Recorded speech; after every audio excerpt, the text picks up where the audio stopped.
بسم الله الرحمن الرحيم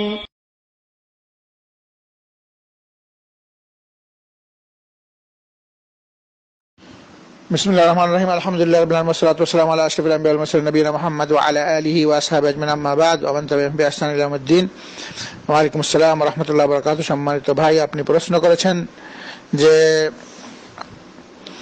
আল্লাহ রাব্বুল আলামিন আরশে যেভাবে আছেন দুনিয়াতেও সেভাবে আছেন। এই কথাটা পরিপূর্ণ কোরআন হাদিসের বিপরীত কথা। আল্লাহ রাব্বুল আলামিন শুধুমাত্র আরশের উপরে আছেন, পৃথিবীতে নাই।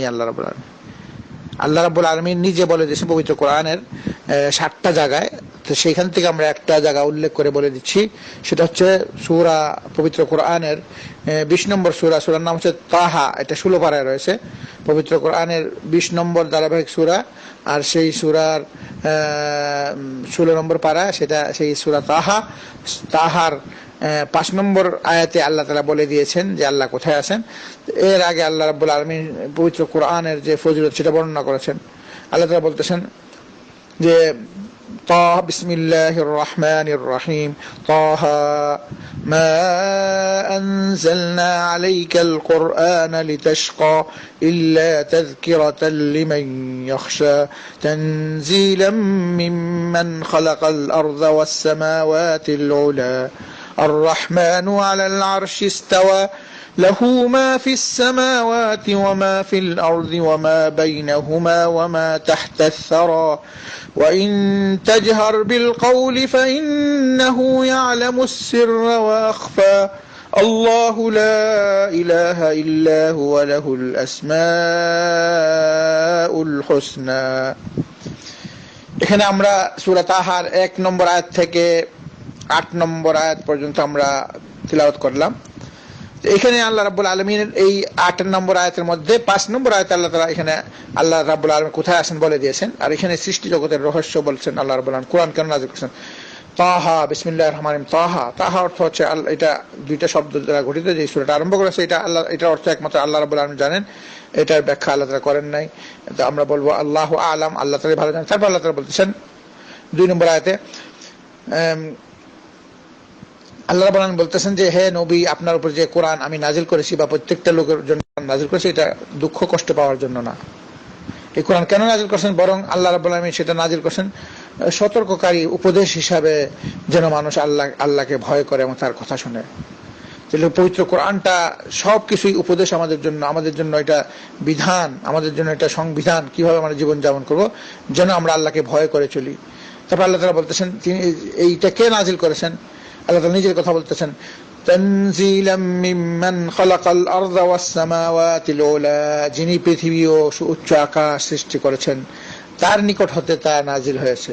অর্থাৎ মহান রব্বুল আলামিন তার নিকট হতে নাজিল হয়েছেন। তো নাজিল হওয়ার অর্থ হচ্ছে আল্লাহ পৃথিবীতে নাই, অবতীর্ণ হয়েছে। নাজিল অর্থ হচ্ছে উপর থেকে যেটা আসে। তো কোরআনটা উপর থেকে নাজিল হয়েছে। আল্লাহ তাআলা যদি যেভাবে উপরে আসেন আরশে, সেভাবে পৃথিবীতেও যদি থাকতেন তাহলে নাজিল হওয়ার দরকার ছিল না। তো এখানে সরাসরি রাসূলের কাছে কোরআনটা এসে পড়তো। এখানে আল্লাহ তাআলা বলতেছেন তানজিলাম মিম্মান খালাকাল আরযা, 4 নম্বর আয়াত, যে যিনি পৃথিবী ও উচ্চ আকাশ সৃষ্টি করেছেন। পৃথিবীর প্রথম আকাশে পৌঁছতে হলে 500 বছর লাগবে। প্রথম আকাশটা এত পুরো যে সেটা ছিদ্র করে আরেক আকাশে উঠতে হলে 500 বছর। এক আকাশ থেকে আরেক আকাশের ফাঁকা জায়গা 500 বছরের দূরত্ব। এইভাবে 7টা আকাশের ফাঁকা জায়গা, 7টা আকাশের পুরুত্ব, 7 আকাশের উপর আবার 500 বছরের ফাঁকা জায়গা। সেখানে তারপরে সমুদ্রের গভীরতাও 500 বছরের।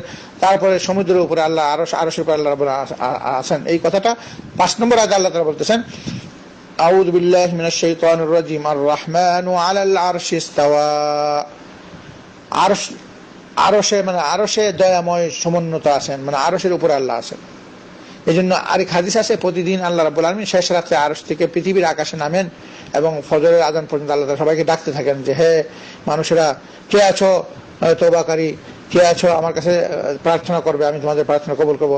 তওবা করলে আমি তোমাদের কবুল করবো, ক্ষমা চাইলে আমি তোমাদেরকে ক্ষমা করে দেবো। এইভাবে আল্লাহ রাব্বুল আলামিন প্রতিদিন রাত্রে, সহিহ হাদিস, বুখারী মুসলিম হাদিস, যে আল্লাহ রাব্বুল আলামিন প্রতিদিন রাত্রের শেষ তৃতীয়াংশে পৃথিবীর আকাশে নেমে আসেন। পৃথিবীর আকাশে, যে আকাশ আমরা দেখেছি এই আকাশে আসেন, কিন্তু দুনিয়াতে আসেন না। আল্লাহ পৃথিবীর আকাশে নামেন, প্রথম আকাশ। তো তাহলে আল্লাহ রাব্বুল আলামিন দুনিয়াতে নাই, আল্লাহ রাব্বুল আলামিন আরশের উপর আছেন, কিন্তু সেখান থেকে আল্লাহ তাআলা সবকিছু দেখতেছেন, শুনতেছেন, জানতেছেন। এই কথাটাই আল্লাহ তাআলা পরে এই 6 নম্বর আয়াত এবং 7 নম্বর এবং 8 নম্বর আয়াতে উল্লেখ করছেন আল্লাহর ক্ষমতাটা। সেটা আল্লাহ তাআলা বলতেছেন যে আল্লাহ তাআলা আরশের উপর আছেন, কিন্তু সেখান থেকে আল্লাহর ক্ষমতার কথা বলতেছেন। লাহু মা ফিস সামাওয়াতি ওয়া মা ফিল আরদি ওয়া মা বাইনাহুমা ওয়া মা তাহতাস সারা, যা আকাশসমূহে আছে, যা জমিনে আছে, এই দুয়ের মাঝে যা আছে আর যা ভূগর্ভে আছে সবই তারই, সব তারই, তার মালিকানা। অর্থাৎ এই যে 7 আসমান 7 জমিন, মাঝে যা আছে, 7 জমিনের নিচে যা আছে, ভূগর্ভে সব কিছুর মালিক একমাত্র আল্লাহ, কিন্তু তিনি আরশের উপরে আছেন। সেখান থেকে ওনার মালিকানা, ওনার ক্ষমতা, ওনার কর্তৃত্ব, ওনার আদেশ নিষেধ সবই চলবে সবখানে, কেন উনি সবকিছু মালিক। আল্লাহর আদেশেই সবকিছু, সূর্যটা আল্লাহ আদেশে চলতেছে, চাঁদটা আল্লাহ আদেশে চলতেছে, রাত্রের পর দিন, দিনের পর দিন, এটা আল্লাহ আদেশে। কেউ পৃথিবীর কোনো ক্ষমতা নেই রাত্রকে বন্ধ করা, দিনকে বন্ধ করা, বা সূর্যের যে সূর্য যে তার নিজের কক্ষপথে চলতে সেটাকে বন্ধ করা, আটকানো, কারোর ক্ষমতা নাই, কারণ ক্ষমতা আল্লাহর আদেশ। আল্লাহ তারপরে বলতেছেন وَإِن تَجْهَرْ بِالْقَوْلِ فَإِنَّهُ يَعْلَمُ السِّرَّ وَأَخْفَى, এই 7 আসমানে তুমি থাকো অথবা 7 জমিনে থাকো অথবা 7 জমিনের নিচে, আকাশে থাকো, পাতালে থাকো, সৃষ্টির সমস্ত সৃষ্টি জগতের মালিক আল্লাহ। এবং এই সৃষ্টি জগতে যেখানেই থাকো না কেন, যেই কথা তুমি প্রকাশ করো এবং গোপন করো, এবং যদি কাউকে না বলো, তোমার অন্তরের একদম অন্তরস্থলের ভিতরে জিনিসটা থাকে, সেটাও আল্লাহ তাআলা জানেন। আল্লাহ তাআলা বলতেছেন 7 নম্বর আয়াত, وَإِن تَجْهَرْ بِالْقَوْلِ فَإِنَّهُ يَعْلَمُ السِّرَّ وَأَخْفَى, যদি তুমি উচ্চ কণ্ঠে কথা বলো তাহলে জেনে রাখো তিনি গুপ্ত ও তদুপেক্ষা গুপ্ত বিষয় জানেন। মানে গোপন জিনিসের পরেও যদি কিছু থাকে, শেষ লাস্ট যেটা পরে আর কিছু নেই, সেটাও আল্লাহ তাআলা জানেন। তারপর আল্লাহ তাআলা বলতেছেন 8 নম্বর আয়াতে, আল্লাহু লা ইলাহা ইল্লা হুয়া লাহুল আসমাউল হুসনা, তিনি তো সেই মহান পবিত্র সত্তা, একক অদ্বিতীয়, যিনি ছাড়া কোনো ইলাহ নাই, কোনো মাবুদ নাই, কোনো উপাস্য নাই, একমাত্র ইলাহ, একমাত্র যার আদেশ চলবে, যার নিষেধ চলবে, একমাত্র তিনি একক অদ্বিতীয়, তিনি তার তাওহীদের জন্য সবকিছু আসছে দুনিয়াতে। লাহুল আসমাউল হুসনা, সত্যিকার তিনি ছাড়া কোনো মাবুদ নাই, ওনার সুন্দর সুন্দর নাম রয়েছে, অনেক অনেক সুন্দর সুন্দর নাম। এই জন্য হাদিসে আসছে আল্লাহ রাব্বুল আলামিন আমাদের জন্য 199 নাম দিয়েছেন। এই 99 সুন্দর সুন্দর নাম, এগুলোর সাথে সৃষ্টি জগতের কারোর নামে শরীক নাই। এই নামগুলো যারা মুখস্থ করবে, বুঝবে এবং মেনে চলবে, সেই অনুযায়ী সেই নামের যে তাসিরে প্রভাবিত হবে, সেগুলো মেনে চলবে, তো আল্লাহ রাব্বুল আলামিন তাকে জান্নাতে প্রবেশ করাবেন। আল্লাহ রাব্বুল আমাদের সবাইকে এই জিনিসটা বোঝার তৌফিক দান করুন যে আল্লাহ রাব্বুল আলামিন 7 আকাশের উপরে আছেন, আরশে আজিমে আছেন, কিন্তু তিনি প্রতিদিন রাত্রে পৃথিবীর আকাশে নামেন, কিন্তু দুনিয়াতে ওনার কোনো অস্তিত্ব নাই। কিন্তু ওনার যে অস্তিত্বের, ওনার যে কুদরতের ক্ষমতা, ওনার যে ক্ষমতাটা দুনিয়াতে আছে, উনি দেখতেছেন, শুনতেছেন এবং ওনার ক্ষমতা রয়েছে, সবকিছু উনি জানেন, আকাশে পাতালে এবং মানুষের অন্তরে কি বলতেছেন, সবকিছু আল্লাহর ক্ষমতা দিয়ে আল্লাহ সবখানে আছেন। ক্ষমতা দ্বারা, দৃষ্টি দ্বারা, ইলম দ্বারা, জ্ঞান দ্বারা এবং শ্রবণ দ্বারা আল্লাহ সবখানে আছেন, কিন্তু আল্লাহ রাব্বুল আলামিন তার নিজস্ব পবিত্র সত্তায় আল্লাহ আরশের উপর আছেন। সেখান থেকে এই জন্য কোরআন নাজিল হয়েছে কোরআন।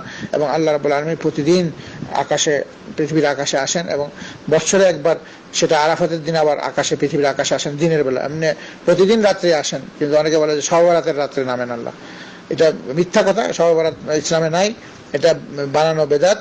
শবে বরাত রাসূলুল্লাহ সাল্লাল্লাহু আলাইহি ওয়াসাল্লাম করেন নাই, সাহাবারা করেন না, কোনো খলিফারা করেন নাই, তাবেঈনরা করেন নাই। শবে বরাত এটা ফার্সি শব্দ, এবং যেটা পবিত্র কোরআন আছে সেটা কদরের রাত্র, যেটা নাকি যেই রাত্রে আল্লাহ তাআলা কোরআন অবতীর্ণ করেন, সেটাই ভাগ্য রজনী, যেদিন আল্লাহ তাআলা সবকিছু লিখে ফেলেন। এই জন্য এটার নামই হয়েছে কদর। ইন্না আনজালনা বিসমিল্লাহির রহমানির রহিম, ইন্না আনজালনাহু ফি লাইলাতুল কদর।